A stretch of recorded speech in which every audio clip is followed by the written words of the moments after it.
We're marking the passing of Queen Elizabeth and the start of the reign of King Charles III. I still have with me Charlie Lankston of dailymail.com and Rob Shooter from the Naughty But Nice podcast. Okay, Charlie, the picture on the money, it just makes the Queen a ubiquitous presence for anybody who's ever lived abroad or in one of the Commonwealth countries or, you know, obviously in England. You don't really, it's a homogenous part of your life. You don't notice it. And I'm trying to figure out how on earth they're going to remint everything. I mean, it's got to be a long process, I can only imagine. 70 years ago, I don't know what they did when they had to change from the king's image on the coin.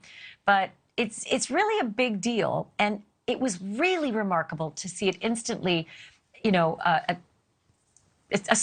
God Save the King broke out in front of Buckingham Palace. And most Americans thought, I didn't know it changed right away. I mean, these are a lot of things that people hadn't thought of, but I'm sure Brits do.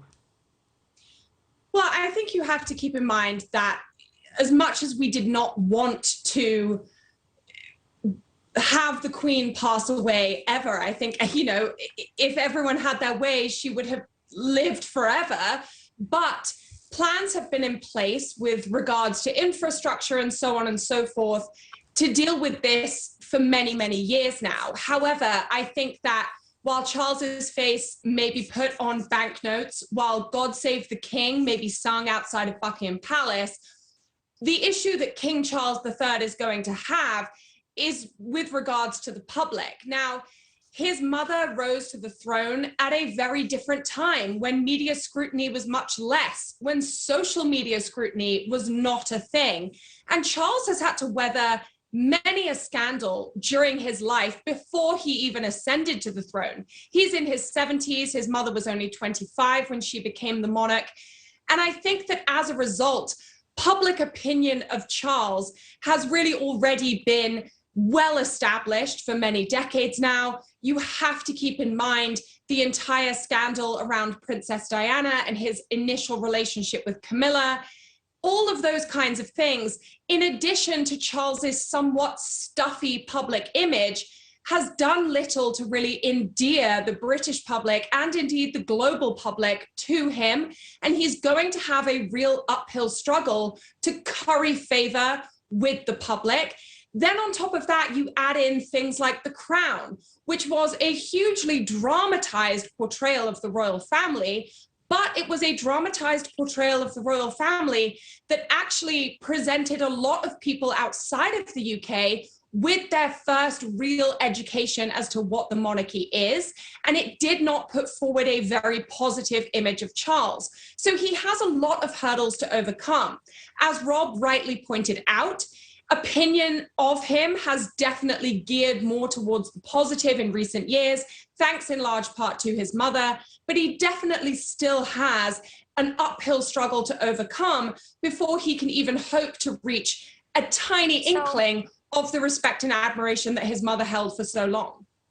I would recommend that we should never imagine that's going to happen at all. He just doesn't have the time, right? The reason the Queen is so revered is that she just never broke, right? She just attached herself to duty, and it was her mantra, it was her religion, it was her calling, and nothing came between the Queen and her duty. And there were loads of tests and challenges. And I dare say this is a quality that is an extraordinary short supply all over the world today. I don't think Charles has a hope in hell of building that kind of goodwill. I think even if he had 70 years, but he doesn't. So Rob, to that end, I'm still a little curious about Princess Diana. I'm still a little curious if her ghost looms over that monarchy, over the royal family. And I'm particularly curious if it's ever going to be the same. I mean, are we in for a rude awakening of what the royals really mean to people now? I hope not, but I do think things are going to change. It's not going to be the same. We have to remember, too, Prince Charles is used to not being the most popular person in the world. And I don't think even he would hope to be as popular as his mom has been. You don't need her popularity levels to rule in an effective way. There's very little actual ruling to do. So I think here, Prince Charles has to figure out, what does he want this to be? He has a much shorter time period being king than his mom had being queen. And so what does he want the next 20, 30 years to be about? Does he want to be a substantial king? Does he want to be a king that keeps the throne warm until his son takes over? I think these are questions that he's probably having now, if he's not already had. Having an older parent, he knew this day was going to come. And I think we're going to see a side of him that maybe is going to settle for being a king for 20, 30 years and then passing it on to his son to make big changes. Well, goodness, 30 years, he'd be the Queen Mum's age. Who knows if he'll make it that long. It's funny, I'm already thinking ahead to King William. I don't know if that's just hopeful because he's youthful and lovely and his family seems lovely, his wife is lovely, his kids are hilarious. That Louis, I can't wait for him to be in college. Charlie, let me be serious for a minute. I expect that there'll be somewhere around 2,000 heads of state and guests and mourners at this funeral. But something tells me that it's not going to be terribly sad. Something tells me that it's going to be a really wonderful celebration of an extraordinary history. And again, of a woman who was on my bucket list to interview because I just couldn't believe there was a human on earth who could be that committed to her job. But walk me through a little bit, and I want to give a minute to Rob as well to jump in on that, about what we should expect and who we should expect at that funeral. You know, I think it would be easier to answer who we shouldn't expect at that funeral. Now, we did actually hear from Joe Biden earlier this evening. He spoke to dailymail.com exclusively and said that he will probably be at the funeral, which I think is about as concrete a confirmation as you can expect to get from the US president. In addition to that, though, the Queen forged so many relationships with US presidents over the years. I would be remiss if I didn't call out her incredibly close bond with Barack and Michelle Obama. I would be very surprised if they were not there. Similarly, she had a very soft spot for George W. Bush. I think he will absolutely be extended an invite.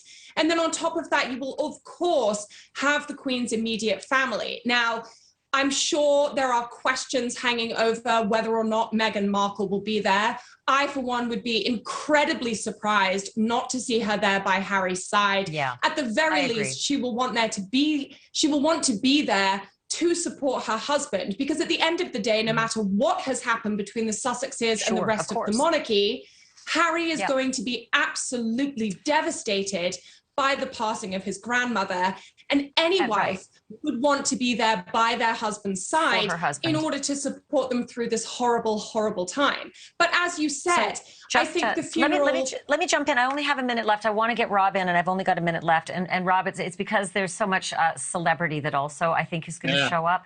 Elton John tweeted today, Queen Elizabeth has been a huge part of my life from childhood to this day, and I will miss her dearly. And Mick Jagger, he posted, I remember her as a beautiful young lady to the much beloved grandmother of the nation. Do you expect to see a lot of celebrities like that? I do. Just think about her recent Jubilee and all the celebrities we saw there. The Queen loved pop culture. This is a side of her that we don't talk about very much, but she did love pop culture. We saw how hilarious she was with James Bond jumping out the helicopter at the Olympics, and also, too, her recent turn with Paddington Bear. So expect to see lots of celebrities. I hope it is a celebration. I hope this is a celebration of an extraordinary life. Extraordinary life. She's done it all. She definitely has.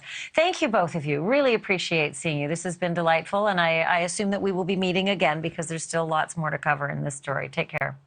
Take care. Thank you. Thank you for watching. Go to newsnationnow.com to find NewsNation on your television provider, and don't forget to click the red subscribe button below to get more of NewsNation's fact-driven, unbiased coverage.